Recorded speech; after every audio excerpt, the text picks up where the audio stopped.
High, কোকিল ডাকা শেষে এবং কাক ডাকা শুরুতে আমরা যাচ্ছি বসন্ত উৎসবে। হ্যাঁ, তোমাদের কাহিনীটা বলি। বসন্ত উৎসবটা হচ্ছে হোলির আগে।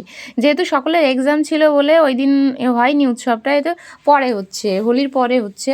তারপরেও আমরা রেডি হচ্ছিলাম। তারপর রেডি হওয়ার কী কারণে সবার প্ল্যান নষ্ট হয়ে গেছে, যাওয়া হয়নি। তারপর বিকাল হয়ে গেছিলো।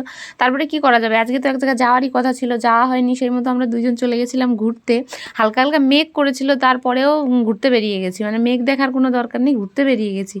যেয়ে তারপরে দেখি মানে অন্ধকার হয়ে আসছে। তারপরে অন্ধকার দেখে চলো হালকা ওইদিকে একটু যাওয়া যাক। তারপরে ওইদিকে একটু হেঁটে হেঁটে যাচ্ছিলাম।